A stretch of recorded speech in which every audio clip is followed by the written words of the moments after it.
নমস্কাৰ অনুভৱী স্বৰলৈ সকলোকে পুনৰবাৰ স্বাগতম জনালোঁ কেনে আছে আশা কৰোঁ সকলো বহুত ভালে আছে আজি অকমান বন্ধ পাইছোঁ যে সময় ঘৰৰ কামৰ মাজতে ভাবিলোঁ আপোনালোকৰ লগত অকমান কথা পাতি লওঁ ভিডিঅ' বনোৱা নাছিলোঁ সেইকাৰণে এনেকৈ আহিছোঁ আৰু লাইভ আহিবলৈ মোক মোবাইলটোৱে নে চেনেলটোৱে পাৰ্মিশ্যন দিয়া নাই কিয় মই নাজানো গতিকে এনেকৈ ভিডিঅ' কৰিয়ে আহিছোঁ আজি বন্ধ মানে আজি 2 ডিচেম্বৰ অসম দিৱস বৰ অসম গঢ়োতা চাওলুং চুকাফাৰ সন্মানাৰ্থে আজি দিনটো চুকাফা দিৱস বা অসম দিৱস হিচাপে পালন কৰা হয় আমি চৰকাৰী অনুষ্ঠান প্ৰতিষ্ঠানসমূহে আজি বন্ধকে পালোঁ কোনো ঠাইত হয়তো উলহ মালহেৰে পালনো কৰিছে দিনটো খুব ভাল কথা মানে খুবেই ভাল কথা কিন্তু বহুত ঠাইত বিশেষকৈ বেচৰকাৰী প্ৰতিষ্ঠানসমূহে আজি দিনটোত কোনো ধৰণৰ বন্ধ পোৱা নাই বা আজি দিনটোত যে কিবা এটা বিশেষ দিন সেই কথাষাৰো নাজানে আচলতে কিন্তু এজন অসমীয়া হিচাপে সেই কথাটো অকণমান গাত লাগিলে মোক আজি ৰাতিপুৱা এজন ষ্টুডেণ্টে ফোন কৰিছে 7:30মান বজাত চাগৈ যে বাইদেউ আজি অসম বন্ধ নেকি ইয়াততো গাড়ী চলি আছে আৰু কোনোবাই কৈছে অসম বন্ধ এতিয়া স্কুল যাম নে নাই আচলতে এতিয়াতো ক্লাছবোৰ অল্টাৰনেট হৈ আছে যোৱাকালি 8ৰ ক্লাছ আছিলে গতিকে 7ৰ হয়তো কোনো ল'ৰা ছোৱালী যদি আগৰ সপ্তাহত অহা নাছিলে তেওঁলোকে গম নাপালে যে আজি বন্ধ আছে গতিকে 7ৰ এজন ষ্টুডেণ্টে ফোন কৰিলে মানে অসম দিৱস গৈ পেলাই অসম বন্ধ হৈ গ'ল ইয়াৰ অৰ্থ কি মানুহৰ অজ্ঞতা নহয় জানো অসমখন বাৰেৰহণীয়া কৃষ্টি সংস্কৃতিৰ সংমিশ্ৰণস্থলী সেইটো আমি সকলোৱে জানো আৰু আজি নহয় আচলতে অসম যেতিয়াৰ পৰা অসম নামে চিনাকি হৈছে তেতিয়াৰ পৰাই আমাৰ সভ্যতা সংস্কৃতিতে আছে যে আমি খুব মুকলিমূৰীয়া আৰু খুব সহনশীল আচলতে আৰু তাৰ কাৰণে বহুখিনি ভাল হৈছে মানে হয়তো নজিৰবিহীন মানে 600 বছৰীয়া এক ৰাজত্বকাল এক নজিৰবিহীন চাগে গোটেই বিশ্ব ইতিহাসত চাগে এক নজিৰবিহীন দৃষ্টান্ত 600 বছৰ কোনোবা এখন মানে এজন মানে বা এখন ৰাজ্য বা এটা জাতি বা এটা ধৰ্মই মানে এনেকৈ শাসন কৰাটো খুব বিৰল উদাহৰণ থাকিব চাগৈ আৰু তাৰ অন্তৰালত যি অন্তৰ্নিহিত কাৰণ আছিলে সেয়াই হৈছে আমাৰ যি আমি সহনশীলতা সকলোকে এক কৰিব পৰা মানসিকতা যিটো আমাৰ অসমীয়াৰ সেইটোৱে কিন্তু সহি মানে এনেকুৱা হৈ গৈছে নেকি বাৰু যে আমি বুজোতে সকলো আমাৰ মূৰত বুজা হৈ উঠিছেগৈ সেইটো হ'লেও বেয়া হ'ব নহয় জানো হুচুকাৰডাল হুচুকাৰ হৈ থাকিলেই ভাল তাক উকাৰ হৈ যাবলৈ যদি দিয়া হয় অকণমান আমাৰ কাৰণেই সমস্যা নহয় জানো গতিকে মই ভাবোঁ ভাষা সংস্কৃতি বা সাহিত্য সংস্কৃতি আমি যিয়ে নকওঁ কৃষ্টি সংস্কৃতি সেইখিনি যিহেতু আমাৰ অসমৰ সংস্কৃতি সদায় বাৰেৰহণীয়া আমি কোনেও দাবী কৰিব নোৱাৰোঁ যে এইটোৱে অসমীয়াৰ ডেফিনেশ্যন বা এইটোৱে অসমীয়াৰ সূত্ৰ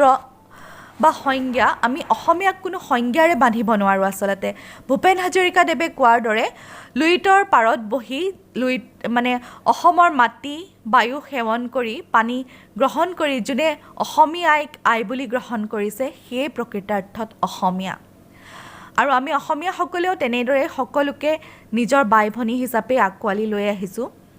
কিন্তু আজি যদি এটা প্ৰশ্ন হয় যে আমাৰ অসমীয়া হিচাপে আমাৰ প্ৰথম পৰিচয় কি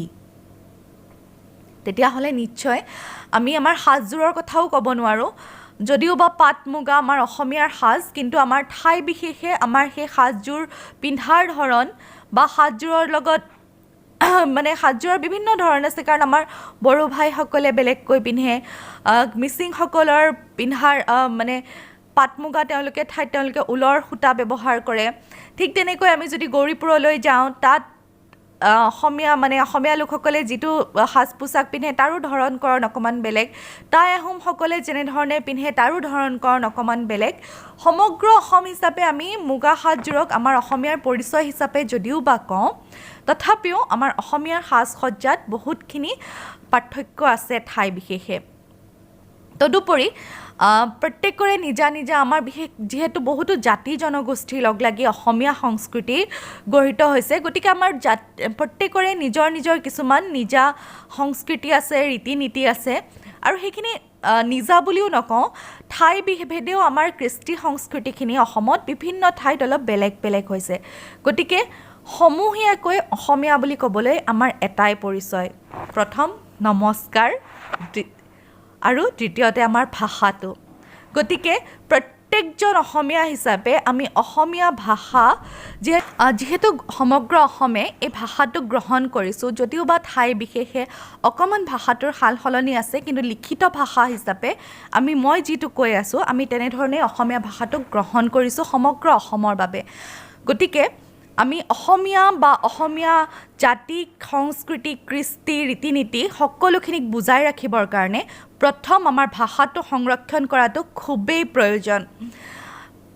আমি কৈছোঁৱে যে আমি খুব সহনশীল। আৰু এটা কথা কওঁ, মই মনত পৰিছে ঘপককৈ, আমি অলপ দিন আগতে ছট পূজাৰ বন্ধ পাইছোঁ নহয় জানো?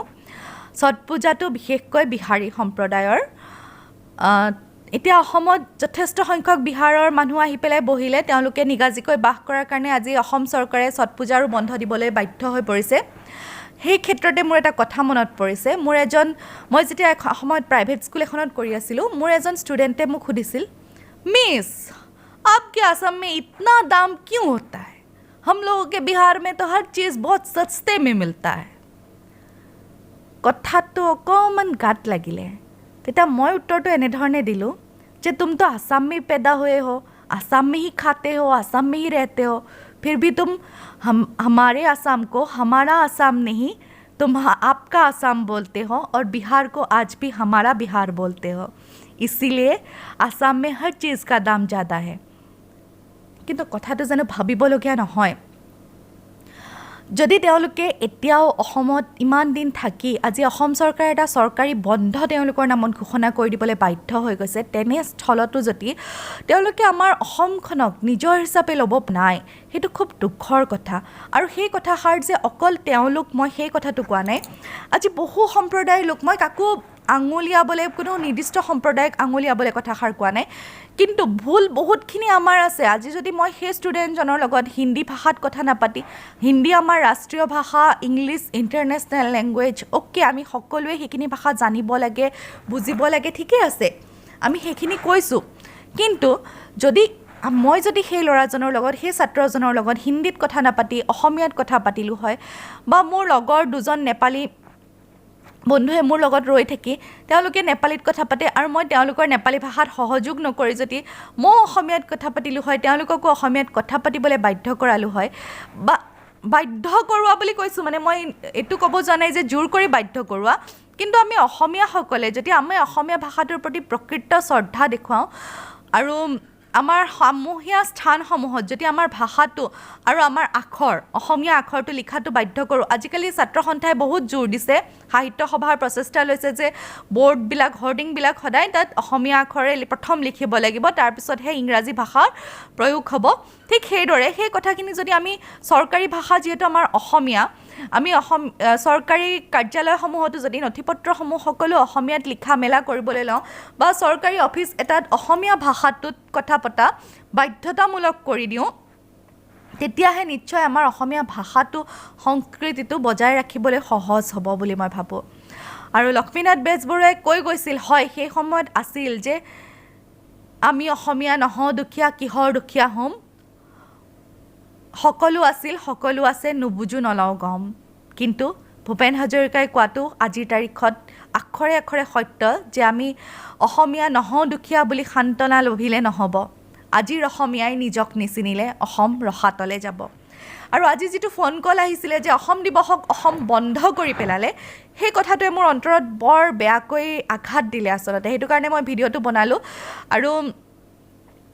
এইবিলাক সৰু সৰু কথা, আচলতে সিহঁত উঠি অহা ল'ৰা ছোৱালী, সিহঁতৰ গাত দুখ নাই, কিন্তু ভুলবোৰ মই কওঁ সম্পূৰ্ণ আমাৰ। আমি আজি বন্ধ পাই পেলাই ঘৰত আছোঁ, কিন্তু আচলতে আমি প্ৰত্যেকখন গাঁৱত, প্ৰত্যেকটো চুবুৰীত আজি অসম দিৱস উদযাপন কৰিব লাগিছিল। অসমীয়াৰ কৃষ্টি সংস্কৃতি গাঁৱৰ ডেকাসকলে ঢোল লৈ পেলাই, ভকত বৈষ্ণৱে খোল তাল লৈ ওলাই আহিব লাগিছিল। আজি প্ৰত্যেকখন খেলপথাৰ আজি ঢোল খোল তালৰ মানে শব্দৰে গৰজি উঠিব লাগিছিল। আমাক আন্দোলন কৰিবলৈ ঢোল খোল তাল নালাগে, কিন্তু আমাৰ সংস্কৃতি, কৃষ্টি সংস্কৃতিক বজাবলৈ বজাই ৰাখিবৰ কাৰণে আমাক ঢোল খোল তাল আমাৰ সংস্কৃতিক আমি চিনি পোৱা জনা খুবেই প্ৰয়োজন বুলি মই ভাবিছোঁ আৰু অপ্ৰিয় হ'লেও সত্য আমি সকলোৱে মানি লওঁ যে আমিও লাহে লাহে নিজকে মডাৰ্ণাইজ কৰিবলৈ গৈ অসমীয়া কৃষ্টি সংস্কৃতিক খুব বেয়া এটা বিপদৰ অৱস্থাত পেলাই দিছোঁ আজিকালি অসমীয়া ল'ৰা ছোৱালীও বহুত দেখিছোঁ যে অসমীয়াত কথা ক'বলৈ বৰ সুবিধা নাপায় যেন ইংৰাজীটো এটা মানে ষ্টেণ্ডাৰ্ড মানে আমাৰ যিটো আমাৰ জীৱনশৈলীৰ যিটো ষ্টেণ্ডাৰ্ড বা মানদণ্ড সেইটো যেন ইংৰাজী ভাষাটো ক'ব পাৰিলেহে নিৰ্ধাৰিত হয় আচলতে তেনেকুৱা জানো ইংৰাজীও এটা ভাষা ইয়াত কোনো সন্দেহ নাই যে সি এটা আন্তঃৰাষ্ট্ৰীয় ভাষা আমি ভাৰতবৰ্ষৰ বাহিৰত আমি য'তেই নাযাওঁ ইংৰাজী ভাষাটো আমাৰ খুবেই প্ৰয়োজন কিন্তু যদি আমাৰ ভেটিটোৱে সুদৃঢ় নহয় যিটো আমাৰ অসমীয়া ভাষাত প্ৰতিষ্ঠিত তেতিয়াহ'লে আমি তাৰ ওপৰত যিমান ডাঙৰ দালান নাসাজো কিয় সেই দালানৰ জানো স্থিতি কিবা অস্তিত্ব থাকিব গতিকে সময়বোৰ আচলতে আহি পৰিছে আমি ল'ৰা ছোৱালীক ছাত্ৰ ছাত্ৰীসকলকো জনোৱাৰ অসমৰ অতীত বুৰঞ্জী ইতিহাস বা অসমৰ কৃষ্টি সংস্কৃতিৰ বিষয়ে জনোৱাৰ বা আমি অসমৰ মাজতে এওঁলোক বড়ো এওঁলোক মিচিং এওঁলোক তিৱা এওঁলোক মানে দেউৰী এওঁলোক কছাৰী তেনেধৰণে নকৈ পেলাই আমি সম্পূৰ্ণ অসমীয়া মানুহখিনি কেনেকৈ হ'লোঁ যে আমাৰ অসমীয়াৰ কোনো নিৰ্দিষ্ট সংজ্ঞা নাই আমি অসমক আঁকোৱালি লোৱা কোন সময়ৰ পৰা আমি অসমক আঁকোৱালি লোৱা প্ৰত্যেকজন মানুহে যোনে অসমীয়া ভাষা সংস্কৃতিক আপোন কৰি লৈছোঁ প্ৰত্যেকজনেই যে অসমীয়া আৰু অসমীয়া বুলি নিজক পৰিচয় দিবলৈ অসমত নিজৰ অধিকাৰ সাব্যস্ত কৰিবলৈ যে আমি অসমীয়া ভাষা আৰু সংস্কৃতিক অন্তঃকৰণেৰে আঁকোৱালি ল'বই লাগিব সেই কথাষাৰ আমিও আমাৰ উত্তৰসূৰীক জনোৱাটো খুবেই দৰকাৰ হৈ পৰিছে বুলি মই ভাবোঁ সেইটো কাৰণে এই ভিডিঅ'টো বনালোঁ আশা কৰোঁ আপোনালোকেও তেনেদৰে ভাবে চাগে আৰু অসমীয়াই মই ভাবোঁ যদি আমি প্ৰত্যেকজন অসমীয়াই নিজৰ ভাষাটোক নিজৰ জাতি সংস্কৃতিক শ্ৰদ্ধা কৰোঁ তেতিয়া আমি বেলেগকৈ আন্দোলন কৰাৰ কোনো প্ৰয়োজন নাই নিজক বচাবলৈ প্ৰথম নিজক আমি ঘৰখনৰ পৰাই সেই আন্দোলন কৰিব লাগিব নিজৰ সন্তানৰ লগতে সেই আন্দোলন কৰিব লাগিব নিজৰ সন্তানক আমাৰ বাৰেৰহণীয়া কৃষ্টি সংস্কৃতি সত্ৰীয়া খোল বাদন বা ঢোল তাৰপিছত ক'বলৈ গ'লে বিভিন্ন আমাৰ লাড়ু পিঠা বনাবলৈ শিকোৱা বা এটা ঘোষা গাবলৈ নামঘৰক শ্ৰদ্ধা কৰিবলৈ নামঘৰনো কি খোল তাল নেগেৰাযোৰনো কি এনেধৰণৰ সৰু সৰু বস্তুবিলাক যদি আমি সৰুৰ পৰাই শিকাওঁ বা নামঘৰলৈ যাওঁতে ধুতিখন পিন্ধি যাবলৈ বা ছোৱালীজনীক চাদৰ মেখেলাযোৰ পিন্ধি যাবলৈ যদি এতিয়াৰ পৰা শিকাওঁ তেতিয়া চাগৈ অ' মাই গড চাদৰ মেখেলা এনেকুৱা এটা শব্দ চাগে আমাৰ ল'ৰা ছোৱালীয়ে পিছত নক'ব আচলতে সুবিধা অসুবিধা সকলোতে থাকে কিন্তু সকলোৰ মাজতে নিজক পাহৰি যদি আমি কেতিয়াবা কিছুমান উপৰুৱা সুবিধা গ্ৰহণ কৰিবলৈ যাওঁ আমি কিন্তু নিজক হেৰুৱাব লাগিব আৰু অসম দিৱস অসম বন্ধই হৈ ৰ'বগৈ চাগৈ সেই আপোনালোকে কেনেকুৱা কি ভাবে কথাটো জনাব আৰু মানে ভূপেন হাজৰিকাৰ এটি গীত আছিলে মই তাৰ এটি কলি কবিতা আকাৰে কৈছোঁ যে অসমী আইৰ লালিতা পালিতা মই তুলনী আজি অসমীৰ সন্মান সদায়ে ৰাখিমে আৰুনো কওঁ মই কি অসমী আইৰ বুকুত স্থিতি লোৱা প্ৰত্যেকগৰাকী তুলনীয়া যিলৈও মোৰ এইটোৱে আহ্বান যাতে তেওঁলোকে হাড়ে হিমজুৱে অসমীৰ আইৰ সন্মান ৰখাৰ চেষ্টা কৰে আৰু মানে বাৰেৰহণীয়াৰ মাজত ঐক্যতাই অসমৰ পৰিচয়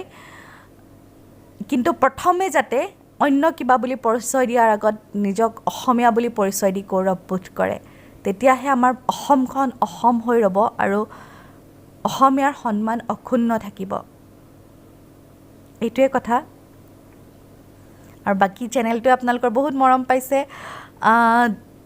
ৱাটচ টাইমো বাঢ়িছে ভিউৱাৰ্ছো বাঢ়িছে বাকী ছাবস্ক্ৰাইবাৰো বাঢ়িছে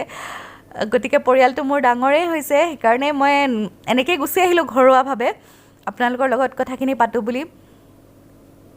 পুনৰ চাওলুং চুকাফা যদিও বা আমি চীনৰ ইউনান প্ৰদেশৰ পৰা অহা বুলি কওঁ বহুতে কয় যে তেওঁ ডকাইত আছিলে বহুতে কয় তেওঁ ভগৰুৱা আছিলে কিন্তু তেওঁ যিয়ে নাছিলে আমাৰ বৰ অসম গঢ়োতা আছিলে গতিকে আমাৰ কাৰণে তেওঁ এক মহান আদৰ্শ, মহান ব্যক্তি আৰু তেওঁ কেতিয়াও আনৰ ধৰ্মক বা আনৰ ভাষাক অসন্মান কৰা নাছিলে আচলতে। সেইটো কাৰণেই চাগে তেওঁৰ ৰাজত্ব 600 বছৰ ৰাজত্ব মানে সম্ভৱ হ'ব পাৰিলে যে তেওঁলোক সকলোকে তেওঁ একতাৰ এনাজৰীৰে বন্ধাৰ চেষ্টা কৰিছিলে, কাকো দমন নীতি চলোৱা নাছিলে। আৰু আমি অসমীয়াই আজিও সেই মানে মানসিকতা লৈয়ে আমি জীয়াই আছোঁ যে আমি কাৰো ওপৰত অত্যাচাৰ, অন্যায়, দমন নীতি কেতিয়াও নকৰোঁ। আমি সকলোকে এক কৰাৰ চেষ্টা কৰোঁ। খালি সময়ৰ লগত এটাই হৈছে যে আমি আনক আঁকোৱালিবলৈ যাওঁতে কোনো ক্ষেত্ৰত নিজক পাহৰি গৈছোঁ। সেইখিনি যাতে নকৰি পেলাই আজিৰ অসমীয়াই পুনৰ নিজক চিনি পাওঁ আৰু বুজা হৈ যাতে নাযাওঁ, তাৰ কাৰণে সহনশীলতাৰ লগতে সজাগতাও যাতে আমাৰ মাজত আহে, সেইটোৱে মোৰ মানে অত্যন্ত মানে আন্তৰিক কামনা। আৰু অসম সদায় সুন্দৰ হওক, সেউজ সুফলা হওক, বিশ্ব দৰবাৰত অসমৰ নাম সদায় জিলিকি থাকক। অসমৰ কৃষ্টি সংস্কৃতি, অসমৰ প্ৰাকৃতিক পৰিৱেশ সদায় এনেদৰে অক্ষুণ্ণ থাকক, সেইখিনিয়ে কামনা কৰি আজি সমূহ অসমীয়া, বিশ্বৰ যোন প্ৰান্ততে য'ত অসমীয়া আছে বা অসমত থকা সমূহ অসমীয়াকে অসম দিৱসৰ আন্তৰিক শুভেচ্ছা জনাই আজিৰ ভিডিঅ'টো সামৰণি মাৰিলোঁ।